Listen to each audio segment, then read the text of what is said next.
अरस्तान अली मतकादिरोफ बताते हैं कि ये जंगल बहुत मुनफरिद है।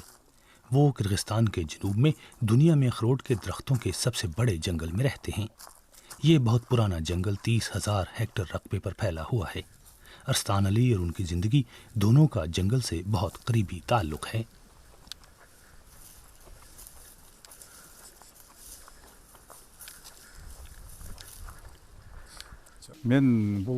जब मैं अभी बच्चा था तब से मेरी जिंदगी अखरोटों के साथ ही गुजरती है। गांव में हमारा गुजारा इन्हीं से होता है। अखरोटों की फसल हमारे लिए इंतहाई अहम है। ये हमारी आमदनी का सबसे बड़ा जरिया है। अगले दिन सूरज निकलने पर अरस्तान अली और उनके भाई इकराम हमें ऊपर पहाड़ियों पर ले गए। अखरोट के दरख्त सतह समंदर से 2000 मीटर की बुलंदी पर उगते हैं। हम वहाँ हैं जहाँ से तियानशान के पहाड़ शुरू होते हैं।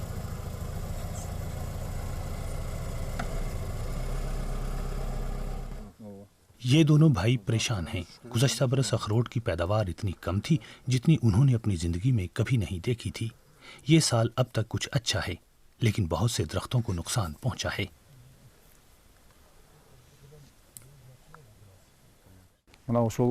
तेज हवाओं ने हर जगह शाखें तोड़ दी। दरख्त बूढ़े हो चुके हैं। हमें जवान पेड़ चाहिए। किर्गिस्तान में अखरोट के इस जंगल का बुनियादी मसला नए दरख्तों की कमी है। नए दरख्त बहुत ही कम हैं। यहाँ के बाशिंदे कई नस्लों से अखरोट की पैदावार पर इन्हिसार करते हैं। वो ज़मीनें हुकूमत से पट्टे पर हासिल करते हैं।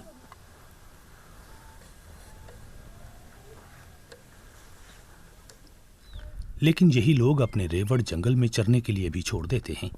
ये जानवर अगली नस्ल के लिए लगाए गए पौधे खा जाते हैं। अखरोट के एक दरख्त को जवान होने में 30 बरस लगते हैं। अरस्तान अली बताते हैं कि माजी में इस जगह पर अखरोट का जंगल बहुत ही घना था।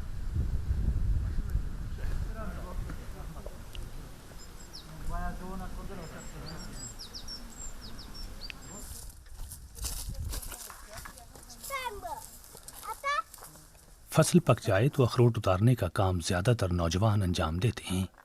वो दरख्तों पर चढ़कर जोर जोर से शाखें हिलाते हैं, यहाँ तक कि तमाम अखरोट जमीन पर गिर जाते हैं। इस अमल का कोई मुतबादिल नहीं है, लेकिन ये एक खतरनाक ताहम बहुत मुअस्सर तरीका है।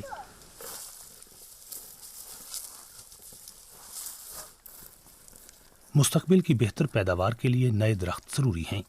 अब्दुल मालिक खमराएफ गांव के एक ऐसे बुजुर्ग हैं जिनके पास हर कोई मशवरे के लिए जाता है। ये छोटी बज़ाहिर खुश्क हो चुकी टहनियाँ दरअसल अखरोट के पौधे हैं जिनकी उम्र 2 साल है। अगर यहाँ बाढ़ ना होती तो मवेशी चरने के लिए आ जाते। आप देख सकते हैं कि दूसरी तरफ जमीन बिल्कुल बंजर है, लेकिन देखिए कि ये जमीन कितनी सरसब्ज और खूबसूरत है।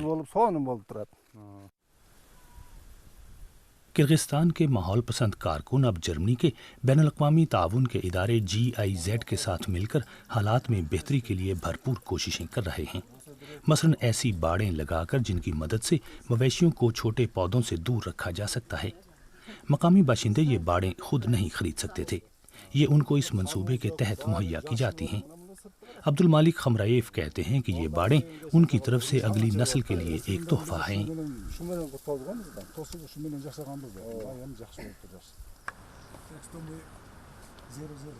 जाकिर खोजा किर्गिस्तान में हयातियाती तनव्वो के माहिर हैं। वो GIZ के इस मंसूबे के बहुत बड़े हामी हैं। वो कहते हैं कि वसाइल का देरपा इस्तेमाल यहाँ हर किसी की फौरी तरजीह नहीं है। हम उन मकामी बाशिंदों के साथ मुकालमत के आगाज की तैयारियों में हैं जो इस जंगल को इस्तेमाल करते हैं। लोग मुस्तकबिल के बारे में सोचते हुए इस जंगल की हिफाजत करना सीखने लगे हैं। इसके लिए हम स्कूलों में जाकर बच्चों को माहौल के बारे में लेक्चर भी देते हैं। हम मसाजिद में भी जाते हैं ताकि लोगों का रवैया बदले। इस गांव के लिए आमदनी के मुतबादिल ज़राए की हौसला अफजाई भी की जाती है, जैसे खुश्क सेब या फिर जंगली जड़ी बूटियाँ। अरस्तान अली ने अखरोट की पिछले साल के दौरान बहुत कम पैदावार के अजाले के लिए इस ड्रायर को इस्तेमाल किया। यहाँ जंगल के बगैर ज़िंदगी का कोई तसव्वुर भी नहीं कर सकता। लेकिन मुस्तकबिल में इनकी तवज्जो इस बात पर होगी कि जंगल पर गुजारा करते हुए नहीं बल्कि जंगल के साथ मिलकर कैसे रहा जाए।